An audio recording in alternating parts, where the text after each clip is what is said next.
दुनिया को युद्ध पसंद है। बेगुनाहों की लाशों से उन्हें कोई खास फर्क नहीं पड़ता। यूक्रेन रूस युद्ध थमने का नाम नहीं ले रहा। हाल ही में रूस ने यूक्रेन पर बमबारी की।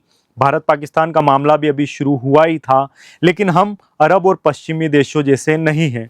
हम युद्ध पसंद देश नहीं हैं। लेकिन इन दिनों जो सबसे चर्चा का विषय है वो है इजराइल और ईरान का मामला। हजारों बेगुनाहों की लाशें सड़कों पर बिछ गई, लेकिन उन्हें कोई खास फर्क नहीं पड़ रहा। इजराइल ने गाजा को जिंदा शमशान घाट बना दिया, तो ईरान भी इजराइल के अस्तित्व को मिटाने के लिए परमाणु हथियार बना रहा है। वो भी चाहता है कि लाशों के बदले लाशें मिले, चाहे बेगुनाहों की ही सही। इजराइल के हमलों में ईरान के सैकड़ों लोग मारे गए, तो ईरान भी पीछे हटने वाला नहीं है। नमस्कार दोस्तों, मैं पीयूष भाल से आप सभी का एक दफा फिर से स्वागत करता हूं। 13 जून 2025 को सुबह ईरान की इजराइल के मिसाइल हमलों से आंखें खुली, तो ईरान भी इसके लिए तैयार बैठा था कि कब इजराइल उंगली करे। इजराइल ने उंगली कर दी, लेकिन दोनों देशों की राजनीति कई मासूम लोगों की जान ले बैठी।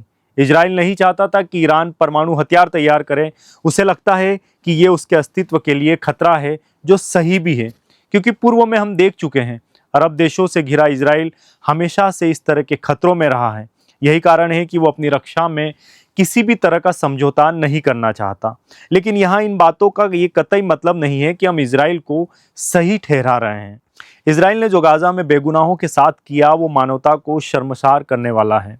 हाल ही में सैकड़ों की तादाद में गाजा में खाना लेने पहुंचे बच्चे और बूढ़े लोगों को खान यूनिस की एक सड़क पर सहायता केंद्र जा रहे थे, लेकिन भीड़ इकट्ठा होने के बाद इजराइल की सेना ने दोनों तरफ से 2 गोले दागे और फिर सड़क पर लाशें ही लाशें बिछ गई।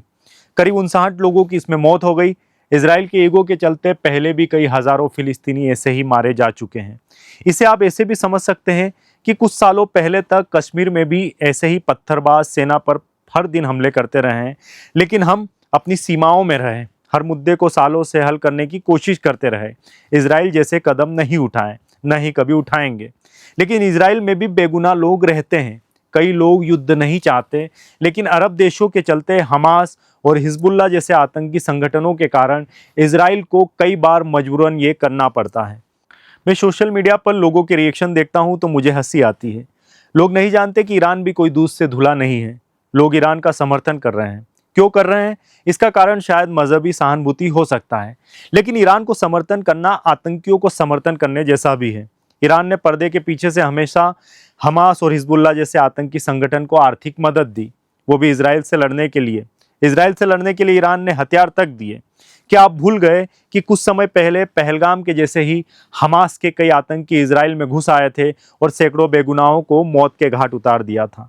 अरब देशों और इजराइल के विवाद हमारी सोच से कई ज्यादा उलझे हुए हैं। हम सोशल मीडिया पर बहस करके इन्हें नहीं समझ सकते। इनकी जड़ें सालों पुरानी हैं। यहाँ हम किसी भी एक पहलू पर बात करेंगे तो दूसरा पहलू निकलेगा, दूसरे पर बात करेंगे तो तीसरा निकलेगा। आप किसी को भी सही नहीं कह सकते, लेकिन अफसोस सिर्फ इस बात का होता है कि मारे वो लोग जाते हैं जिन्हें इन लड़ाई से कोई खास मतलब नहीं, जो युद्ध नहीं चाहते, जो शांति चाहते हैं, जो अपने कामों में उलझे रहना चाहते हैं, अपने रिश्तों में खुश रहना चाहते हैं। लेकिन अफसोस 21वीं सदी में होने के बाद भी हम करोड़ों लोगों को ये खुशी नहीं दे पाए हैं। दिया है तो सिर्फ युद्ध, गोलियां, मिसाइलें। मैं खुद को खुशकिस्मत मानता हूं कि मैं भारत में पैदा हुआ। आपको भी इसके लिए आभारी रहना चाहिए। मौजूदा वक्त में ईरान और इजराइल को नहीं रोका गया तो 2 देशों की लड़ाई एक बड़े युद्ध को भी जन्म दे सकती है। 2 देशों की लड़ाई में 2 गुट बन गए हैं। एक तरफ जहां इजराइल को अमेरिका और फ्रांस जैसे देशों का साथ है, वहीं ईरान के साथ रूस और चीन जैसे देश हैं। पहले जब पहला और दूसरा विश्व युद्ध हुआ तब भी शायद ऐसे ही कुछ हालात हुआ करते थे। एक छोटे से विवाद में कई देश युद्ध में शामिल होते गए और छोटी सी लड़ाई विश्व युद्ध में तब्दील हो गई। उम्मीद करते हैं यहाँ ऐसा ना हो, लेकिन दूर तक नजर दौड़ाने पर अब समझौता करने वाला भी कोई देश नजर नहीं आता। अरब देश जहां पर्दे के पीछे से ईरान के साथ है, लेकिन कोई भी खुलकर इजराइल के डर से सामने नहीं आ रहा। क्यों? इसका जवाब इतिहास में छुपा है। जब 1967 में 6 डे वॉर में इजराइल ने अकेले सारे अरब देशों को हराया था। हाल ही में मिल रही खबरों के अनुसार इस बार इजराइल ने भी काफी नुकसान झेला है। ईरान ने इजराइल के खुफिया एजेंसी मोसाद के हेडक्वार्टर को भी इस बार भारी नुकसान पहुंचाया है।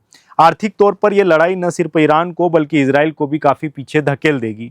उम्मीद करते हैं दोनों देशों के नेता कुछ समझेंगे, लेकिन समझना ईरान को भी पड़ेगा कि वो अपने परमाणु हथियार का कारखाना बंद करे और आतंकियों को मदद देना बंद कर दे, नहीं तो परिणाम हमेशा ऐसे ही रहेंगे।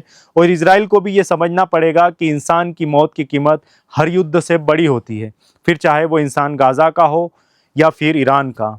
इस वीडियो में फिलहाल इतना ही। चैनल को सब्सक्राइब करें और साथ में बने रहें। आप सभी का बहुत बहुत धन्यवाद।